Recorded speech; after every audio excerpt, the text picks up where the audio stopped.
ನಮಸ್ಕಾರ ವೀಕ್ಷಕರೇ, ಶ್ರೀಗರಿ ವಾರ್ತೆಗರಿಗೆ ಸ್ವಾಗತ. ನಾನು ನಿಮ್ಮ ಗ್ರಹೇಶ್ವರ ಗಾರ್ಡಿಗೇಂದ್ರ. ದಿನಾಂಕ 16/2/2025 ಭಾನುವಾರ.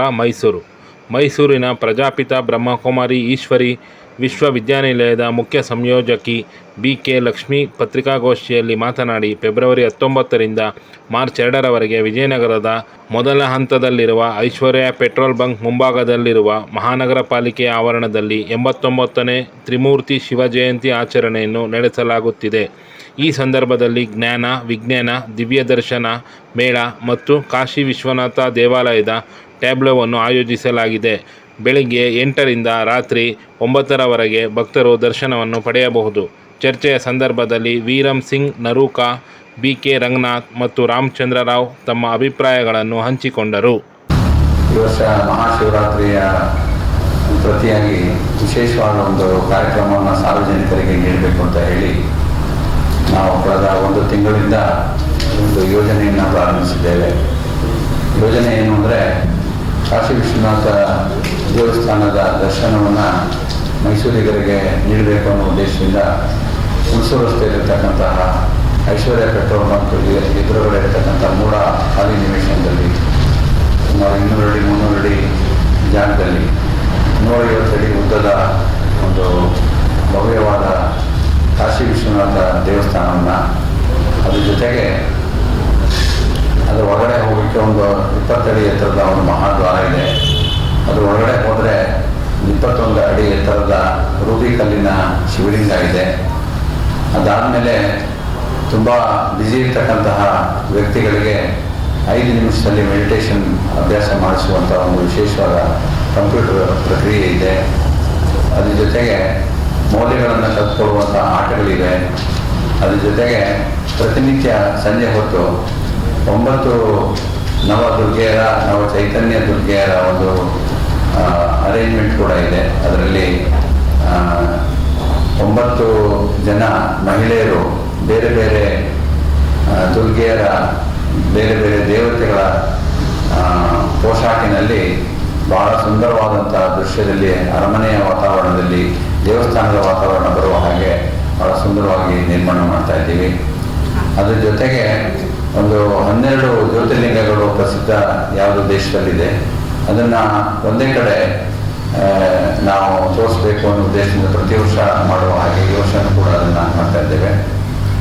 ಅದಾದಮೇಲೆ ಪ್ರತಿಯೊಬ್ಬರಿಗೂ ಕೂಡ ಮನಸ್ಸಿನಲ್ಲಿ ಇರುವಂತಹ ಪ್ರಶ್ನೆಗಳೇನಿವೆ, ಪರಮಾತ್ಮನ ಬಗ್ಗೆ ಇರ್ಬೋದು ಅಥವಾ ವ್ಯಕ್ತಿಗಳ ಬಗ್ಗೆ ಇರ್ಬೋದು, ತಮ್ಮ ಬಗ್ಗೆನೇ ಇರಬಹುದು, ಸಮಸ್ಯೆಗಳ ಬಗ್ಗೆ ಇರ್ಬೋದು, ಪ್ರತಿಯೊಬ್ಬ ವ್ಯಕ್ತಿಯಲ್ಲೂ ಕೂಡ ಮನಸ್ಸಿನಲ್ಲಿ ಬೇಕಾದಷ್ಟು ಪ್ರಶ್ನೆಗಳಿರ್ತವೆ.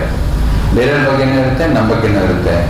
ಅದನ್ನೆಲ್ಲ ಇತ್ಯರ್ಥ ಮಾಡ್ಕೊಳ್ಳೋದು ಹೇಗೆ, ಅದಕ್ಕೆಲ್ಲ ಪರಿಹಾರ ಮಾಡ್ಕೊಳ್ಳೋದು ಹೇಗೆ ಅನ್ನೋದಕ್ಕೆ ಬಹಳ ವಿಶೇಷವಾದ ಒಂದು ಚಿತ್ರ ಪ್ರದರ್ಶನ ಇದೆ. ಆ ಚಿತ್ರ ಪ್ರದರ್ಶನದಲ್ಲಿ ಆಧ್ಯಾತ್ಮಿಕ ಜ್ಞಾನ ಮತ್ತು ಧಾರ್ಮಿಕ ಜ್ಞಾನ ಮತ್ತು ಮಾನಸಿಕ ಜ್ಞಾನ ಮತ್ತು ಬೌದ್ಧಿಕ ಜ್ಞಾನ ಎಲ್ಲ ರೀತಿಯ ಜ್ಞಾನಗಳನ್ನು ತಿಳಿಸಿಕೊಳ್ಳಾಗುತ್ತೆ.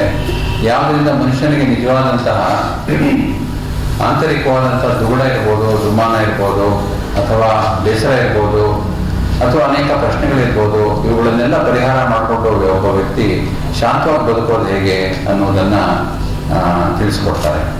ಅದ್ರ ಜೊತೆಗೆ ಒಂದು ಕುಂಭಕರ್ಣನ ಒಂದು ಪ್ರತಿರೂಪ ಪಡ ಇರುತ್ತೆ. ಆ ಕುಂಭಕರ್ಣ ಆಟೋಮೇಟೆಡ್ ಇದೆ. ಅದು ಆಟೋಮೇಟೆಡ್ ಅಂದರೆ ಕೂತ್ಕೊಳ್ಳುತ್ತೆ, ಮಾತಾಡುತ್ತೆ ಮತ್ತು ಮಾಡ್ಕೊಳ್ಳುತ್ತೆ, ಆ ಥರ ಇದೆ ಇದು. ಅದರ ಮುಖ್ಯ ಉದ್ದೇಶ ಏನಂದರೆ, ಬರ್ತಾ ನಮ್ಮ ದೇಶದಲ್ಲಿ ಮಾನಸಿಕವಾಗಿ ತೊಂದರೆಗೀಡಾದಂಥವರು ಅಥವಾ ಯುವಕರು, ಯುವತಿಯರು ಮಾದಕ ದ್ರವ್ಯಗಳನ್ನು ಸೇವಿಸುವುದು ತುಂಬ ಜಾಸ್ತಿ ಆಗ್ತಾ ಇದೆ. ಅದು ಈ ಇತ್ತೀಚಿನ ಮಟ್ಟಿಗೆ ನಾವು ನೋಡುವ ಹಾಗಿದ್ರೆ ಶಾಲೆಗಳಲ್ಲೂ ಕೂಡ ಪ್ರಾರಂಭವಾಗ್ಬಿಟ್ಟಿದೆ. ಹಾಗಾಗಿ ಅದರ ಬಗ್ಗೆ ಒಂದು ಜಾಗೃತಿ ಮೂಡಿಸಬೇಕು ಅಂತ ಹೇಳಿ ಕುಂಭಕರ್ಣನ ಮೂಲಕ ಒಂದು ಸಂದೇಶವನ್ನು ಜನರಿಗೆ ಕೊಡಬೇಕು.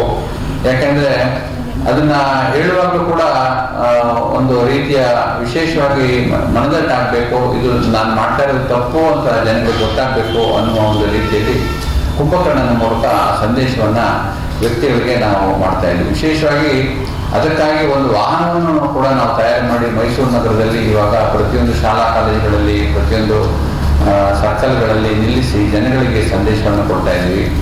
ಅದರಲ್ಲಿ ಒಂದು ವಿಡಿಯೋ ಪ್ಲೇ ಕೂಡ ಇದೆ. ಯಾಕೆ ನಾವು ಮಾನಸಿಕವಾಗಿ ಇನ್ನೂ ಚೆನ್ನಾಗಿರ್ಬೋದಲ್ಲ, ಶಾಂತವಾಗಿರ್ಬೋದಲ್ಲ, ಸಂತೋಷವಾಗಿರ್ಬೋದಲ್ಲ, ಯಾಕೆ ನೀವು ಮಾದಕ ದ್ರವ್ಯಗಳಿಗೆ ಈಡಾಗಿ ಯಾಕೆ ಜೀವನವನ್ನು ಹಾಳು ಮಾಡ್ಕೊಳ್ತಾ ಇದ್ದಾರೆ ಅಂತ ಹೇಳುವಂತಹ ಒಂದು ವಿಶೇಷ ಸಂದೇಶವನ್ನು ನೀಡುವಂತಹ ವಾಹನವನ್ನು ತಯಾರು ಮಾಡಿ ಅದನ್ನು ಇಡೀ ಮೈಸೂರು ಸಿಟಿನಲ್ಲಿ ನಡೆಸ್ತಾ ಇದ್ದೀವಿ.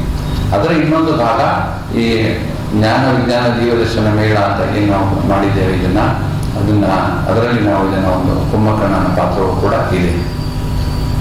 ಅದ್ರ ಜೊತೆಗೆ ಇನ್ನು ವಿಶೇಷವಾದ ಅನೇಕ ರೂಪರೇಖೆಗಳು, ಪ್ರತಿನಿತ್ಯ ಉಪನ್ಯಾಸಗಳು ಮತ್ತು ಪ್ರತಿನಿತ್ಯ ಸಾಂಸ್ಕೃತಿಕ ಕಾರ್ಯಕ್ರಮಗಳು ಇವೆಲ್ಲವೂ ಕೂಡ ಅದರಲ್ಲಿ ಸಮ್ಮಿಳಿತವಾಗಿದೆ.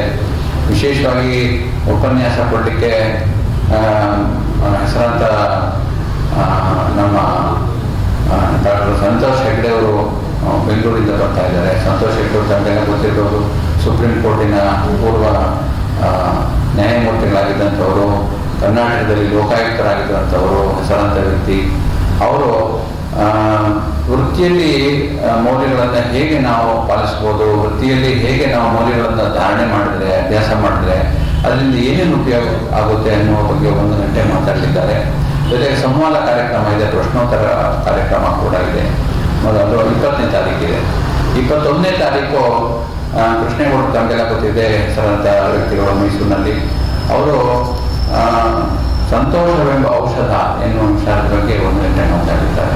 ಸಂತೋಷ ಯಾತಕ್ಕೋಸ್ಕರ ಮುಖ್ಯ, ಸಂತೋಷ ಔಷಧದ ರೀತಿ ಹೇಗೆ ಕೆಲಸ ಮಾಡುತ್ತೆ ಅನ್ನೋದನ್ನು ಕೂಡ ಅವರು ಹೇಳ್ತಾರೆ. ಹಾಗೆ ಇನ್ನು ಹಲವಾರು ಮಂದಿ, ಸುಮಾರು 9 ಜನ ತಮಗೆ ಲಿಸ್ಟ್ ಕೊಟ್ಟಿದೆ. ಅದರ ಪ್ರಕಾರ ಖಾದರಲ್ಲಿ ಇರ್ಬೋದು, ಡಾಕ್ಟರ್ ಖಾದರಲ್ಲಿ ಇರ್ಬೋದು, ಡಾಕ್ಟರ್ ಅನಂತರಾಮ್ ಇರ್ಬೋದು, ಡಾಕ್ಟರ್ ರಂಗನಾಥ್ ಇರ್ಬೋದು, ಡಾಕ್ಟರ್ ಮಹೇಶ್ ಜೋಶಿ ಅವರು ನಮ್ಮ ಪ್ರಾರಂಭೋತ್ಸವದಲ್ಲಿ ಉದ್ಘಾಟನಾ ಸಮಾರಂಭದಲ್ಲಿ 19ನೇ ತಾರೀಕು ಉದ್ಘಾಟನಾ ಸಮಾರಂಭ ಇದೆ.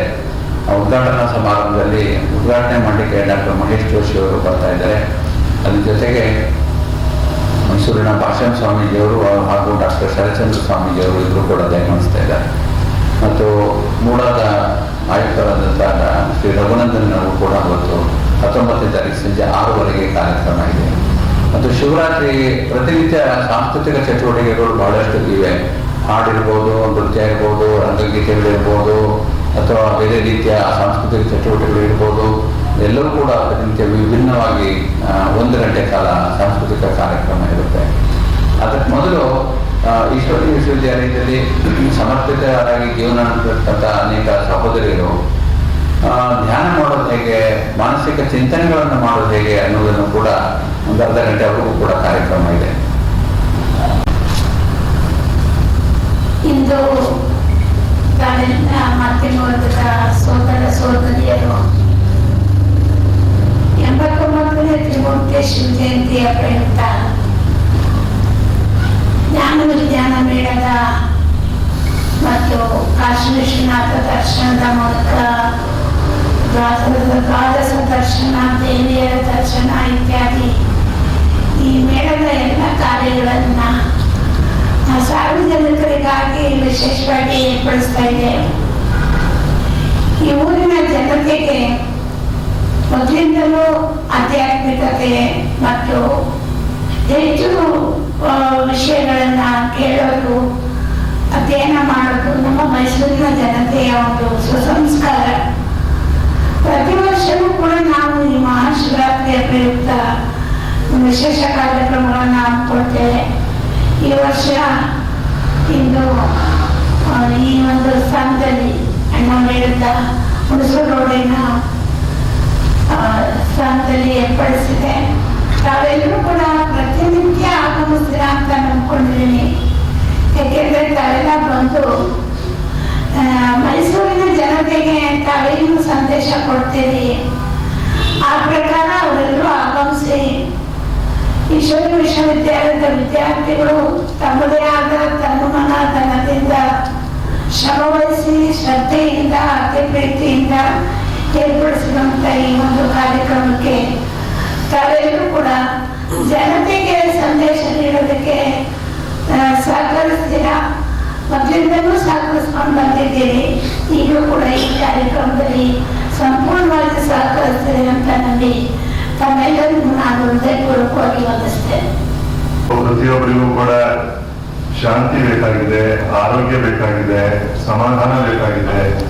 ಅವರ ಜೀವನದಲ್ಲಿ ಬರ್ತಾ ಇರುವಂತಹ ಪರಿಸ್ಥಿತಿಗಳನ್ನ, ಸಮಸ್ಯೆಗಳನ್ನ ಎದುರಿಸುವಂತಹ ಮಾನಸಿಕ ಶಕ್ತಿ ಬೇಕಾಗಿದೆ. ಹಾಗಾಗಿ ಈ ಒಂದು ಆಧ್ಯಾತ್ಮಿಕ ಕಾರ್ಯಕ್ರಮ ಏನಿದೆ ಇದನ್ನ ಪ್ರತಿಯೊಬ್ಬರು ಕೂಡ ಸಶಕ್ತೀಕರಣ ಆಗಬೇಕು, ಮೌಲ್ಯಗಳನ್ನ ಅವ್ರ ಜೀವನದಲ್ಲಿ ಅಳವಡಿಸ್ಕೋಬೇಕು, ಒಳ್ಳೆಯತನವನ್ನ, ಗುಣನಡತೆಗಳನ್ನ ಅವರು ಅಳವಡಿಸ್ಕೊಳ್ಬೇಕು, ಅವರು ಧ್ಯಾನವನ್ನ ಮಾಡಬೇಕು, ಅದ್ರ ಕಡೆಗೆ ಜನರಿಗೆ ಪ್ರೇರೇಪಣೆಯನ್ನು ಕೊಡ್ಲಿಕ್ಕೆ, ಹಾಗೂ ಇದರಿಂದಲೇ ನಮ್ಮ ದಿನನಿತ್ಯದ ಜೀವನ ಸರಳಿತ ಆಗುತ್ತೆ, ಸಮಾಧಾನ ಸಿಗುತ್ತೆ, ಆರೋಗ್ಯವೂ ಕೂಡ ವೃದ್ಧಿ ಆಗುತ್ತೆ. ಈ ಸಂದೇಶವನ್ನ ಎಲ್ಲರಿಗೂ ಕೂಡ ತಿಳಿಸಲಿಕ್ಕೋಸ್ಕರ ಉಚಿತವಾಗಿ ಈ ಕಾರ್ಯಕ್ರಮವನ್ನ ಈಶ್ವರಿ ವಿಶ್ವವಿದ್ಯಾಲಯದ ಮೂಲಕ ಹಮ್ಮಿಕೊಂಡಿದ್ದೀವಿ. ನಮ್ಮೆಲ್ಲರ ಆಶಯ ಏನಪ್ಪಾ ಅಂದ್ರೆ ಮೈಸೂರಿನ ಎಲ್ಲರೂ, ಪ್ರತಿಯೊಬ್ಬರು ಕೂಡ ಇದರ ಲಾಭವನ್ನ ಪಡ್ಕೋಬೇಕು, ಎಲ್ಲರೂ ತಮ್ಮ ಜೀವನವನ್ನ ಉತ್ತಮ ಮಾಡ್ಕೋಬೇಕು. ಹಾಗಾಗಿ ಅಂದಾಗ ಮಾತ್ರ ಸಮಾಜದಲ್ಲಿ ಶಾಂತಿ, ಒಂದು ಸಹಬಾಳ್ವೆ ಇದೆಲ್ಲ ಬರುತ್ತೆ, ಎಲ್ಲರ ಜೀವನ ಸುಗಮ ಆಗುತ್ತೆ, ನಮ್ಮ ಭಾರತದ ಕೀರ್ತಿ ಇನ್ನೂ ಹೆಚ್ಚಾಗುತ್ತೆ. ಅದರ ಕಡೆಗೆ ಎಲ್ಲರೂ ಕೂಡ ನಾವು ಕಾರ್ಯೋನ್ಮುಖರಾಗಬೇಕು ಅಂತ ಹೇಳಿ ಈ ಒಂದು ಸಂದರ್ಭದಲ್ಲಿ ಈ ಉದ್ದೇಶದಿಂದ ಈ ಕಾರ್ಯಕ್ರಮವನ್ನು ನಾವು ಮಾಡ್ತಾ ಇದ್ವಿ. ಅದಕ್ಕೋಸ್ಕರ ಮಾಧ್ಯಮದವರು ಕೂಡ ಇದ್ರ ಕಡೆ ಹೆಚ್ಚಿನ ಒಂದು ಪ್ರಚಾರ ಮಾಡಿ ಈ ಕಾರ್ಯದಲ್ಲಿ ನೀವು ಕೂಡ ಸಹಯೋಗಿಗಳಾಗಬೇಕು ಅಂತ ನಾನು ವಿನಂತಿಸಿಕೊಳ್ತು. ನಮ್ಮ ರಾಷ್ಟ್ರದಲ್ಲಿ ದೊಡ್ಡ ಪರ್ವ ಬರ್ತಾ ಇರೋದು ತ್ರಿಮೂರ್ತಿ ಮಹಾಶಿವ ಜಯಂತಿ. ಆ ಮಹಾಶಿವ ಜಯಂತಿ ಪ್ರವಾದಿಯನ್ನೇ ಈ ನಮ್ಮ ಬ್ರಹ್ಮಕುಮಾರಿಯಿಂದ ದೈವಿ ಜ್ಞಾನ ವಿಜ್ಞಾನ ಮೇಳದ ಆಯೋಜನೆ ಮಾಡಿದ್ವಿ. ಹೇಗೆ ಬ್ಯಾಂಜಿ ಮತ್ತೆ ರಂಗನಾಥನವರು ಹೇಳಿದ್ದಾರೆ, ಡೀಟೇಲ್ ಅದೇ ತಮ್ಮ ಸ್ಥಾನ ಗೊತ್ತಾಗಿದೆ. ಮತ್ತೆ ಒಂದು ಏನೇನೋ ಕೆಲವು ತಯಾರಿ ಮಾಡ್ತಾ ಇದ್ವಿ. ಕಾಶಿ ವಿಶ್ವನಾಥ್ ಟೆಂಪಲ್ ಅದೆಲ್ಲ ನೋಡುವಂಥದ್ದು ನಿಜವಾಗಿ ಅದು ರೆಡಿ ಆದಮೇಲೆ ತಾವೆಲ್ಲ ಕಷ್ಟ ನೋಡಬೇಕು. ಅದು ಎಷ್ಟು ದೀರ್ಘ ಮತ್ತು ಧೈರ್ಯ ಇದೆ ಅಂದರೆ ಪದೇ ಪದೇ ನೋಡಬೇಕು ಅನ್ನೋದು ಉತ್ಕಂಠಿಸುತ್ತೆ. ಅಂಥ ಸ್ಥಾನದಲ್ಲಿ ನಮ್ಮ ಮೈಸೂರು ನಗರ, ಮೈಸೂರಲ್ಲಿ ಹೇಗೆ ನಾವು ಹೇಳ್ತೀವಿ ಸಂಸ್ಕೃತ ನಗರ ಅಂತ, ಪ್ರತಿಯೊಬ್ಬರು ಮೈಸೂರು ಮತ್ತು ಸುತ್ತಮುತ್ತ 5-6 ಜಿಲ್ಲೆಯವರು ಯಾರಿದ್ದಾರೆ ನಮ್ಗೆ ಹತ್ರ, ಪ್ರತಿಯೊಬ್ಬರು ನಮ್ಮ ಜನ ಬಂದು ಆ ದಿವ್ಯ ದರ್ಶನ ಮಾಡ್ಕೊಳ್ಳಿ, ಅದನ್ನ ಫಲ ಪಡ್ಕೊಳ್ಳಿ, ಪರಮಾತ್ಮ ಶಿವನ ವರ ಪಡ್ಕೊಳ್ಳಿ ಅನ್ನೋದು ನಮ್ದು ಸೂಚಿಸೆ. ಸೊ ಜನ ಕಲ್ಯಾಣಾರ್ಥವಾಗಿ ಈ ಆಯೋಜನೆ ಮಾಡ್ತಾ ಇದ್ವಿ. ಅದರಲ್ಲಿ ಪ್ರತಿಯೊಬ್ಬರು ಬಗ್ಗೆ ಆಗ್ಬೇಕಾದ್ರೆ ನಿಜವಾಗ್ಲೂ ತಾವು ಮಾಡುವಂತ ಸೇವೆ ಕೂಡ ತುಂಬಾ ಅತ್ಯವಶ್ಯಕ ಇದೆ. ಮೀಡಿಯಾ ಇದೆ, ಜನ ತನಕ ಇದು ಮೆಸೇಜ್ ಹೋಗೋದಿಲ್ಲ. ಹಾಗೆ ತಮ್ಮದು ಪ್ರೊಫೆಷನ್ ಜೊತೆ ಇದು ದಿವ್ಯ ಸೇವೆ ಮಾಡುವಂತ ಭಗವಂತನ ಭಾಗ್ಯ ಕೊಟ್ಟಿದ್ದಾರೆ ಅಂತ ತಿಳ್ಕೊಂಡು ತಾವು ಎಷ್ಟು ಜನಕ್ಕೆ ಮುಟ್ಟಿಸ್ತೀರಾ ಇದು ಮೆಸೇಜ್, ಅಷ್ಟೇ ಅನೇಕ ಜನರ ಕಲ್ಯಾಣ ಆಗುತ್ತೆ. ಅವ್ರ ಕಲ್ಯಾಣ ಆದ್ಮೇಲೆ ಅವರಿಂದ ತಮ್ಮ ಆಶೀರ್ವಾದ ಕೂಡ ಸಿಗುತ್ತೆ. ಸೊ ಅಂತ ಆಶೀರ್ವಾದ ಬ್ಲೆಸ್ಸಿಂಗ್ ಪಡ್ಕೊಳ್ಳುವಂಥದ್ದು ದೊಡ್ಡ ಸೇವೆ ನಮ್ಮೆಲ್ಲ ಭಾಗ್ಯಕ್ಕೆ ಬಂದಿದೆ. ನಾವೆಲ್ಲರೂ ಸೇರಿ ಅನೇಕ ಜನಕ್ಕೆ ಕಲ್ಯಾಣ ಮಾಡುವಂಥದ್ದು, ಪರಮಾತ್ಮದ ಭಾಗ್ಯ ಸಿಕ್ಕಿ ಅನ್ನೋದು, ಮತ್ತು ಅವ್ರ ಜೀವನದಲ್ಲಿ ಶ್ರೇಷ್ಠತೆ ಬರಲಿ ಅನ್ನೋ ಹೇಳಿನಲ್ಲಿ ಎಂದು ನಶಾಮುಕ್ತಿದಾಗಲಿ, ಇನ್ನೊಬ್ಬರ ಕೆಲವು ಯಾವುದೋ ನೆಗೆಟಿವಿಟಿ ಇದೆ ಜೀವನ ಮುಕ್ತ ಆಗಲಿ ಅನ್ನೋದು ಉದ್ದೇಶದಿಂದ ಕೂಡ ನಾವು ಕೆಲವು ಚಿತ್ರಕೂಟ ಎಲ್ಲ ಇರ್ತೀವಿ. ಧ್ಯಾನ ಕೂಡ ಅಲ್ಲಿ ಪ್ರವಚನ ಇದ್ದೇ ಇರುತ್ತೆ. ಅದನ್ನೆಲ್ಲ ಫಲ ಪಡಿಬೇಕಾದ್ರೆ ತಮ್ಮ ಸೇವೆ ಇದೆ, ಎಲ್ಲಕ್ಕೆ ಸಿಗೋದಿಲ್ಲ. ಹಾಗಾಗಿ ತಮ್ಮ ಸೇವೆ ಅನ್ನೋದು ತುಂಬಾ ಅಪೇಕ್ಷಿತವಾಗಿದೆ. ಅವ್ರು ಪ್ರತಿಯೊಬ್ಬರಿಗೆ ಮೂಡಿಸುವಂತಹ ಸಾಧನೆಯಿಂದ ಪೇಪರ್ ಮುಖಾಂತರ, ಡಿಜಿಟಲ್ ಚಾನೆಲ್ ಮುಖಾಂತರ ಜನಕ್ಕೆ ಸಂದೇಶ ನೀಡಿಸಿ ಈ ಬರುವಂತಹ ಮಹಾನ್ ಸೇವೆ ಯಾವುದು ಪುಣ್ಯದ ಕಾರ್ಯ ಇದೆ, ಅದರೆಲ್ಲಕ್ಕೆ ಸೇವೆ ಮಾಡುವಂತಹ ಭಾಗ್ಯ ನಾವೆಲ್ಲ ಪಡ್ಕೊಳ್ಳೋಣ. ಮತ್ತೆ ಮುಂದಿನ ವಾರ್ತೆಗರಿಯಲ್ಲಿ ಭೇಟಿಯಾಗೋಣ. ಶ್ರೀಗರಿ, ನಿಮ್ಮ ಮನದಾಳದ ಗರಿ. ನಮಸ್ಕಾರ. ಶ್ರೀಗರಿ, ನಿಮ್ಮ ಮನದಾಳದ ಗರಿ. ಶ್ರೀಗರಿ, ನಿಮ್ಮ ಭಾವನೆಗಳ ಗರಿ. ಶ್ರೀಗರಿ, ನಾಡಿನ ಹೆಮ್ಮೆಯ ಗರಿ.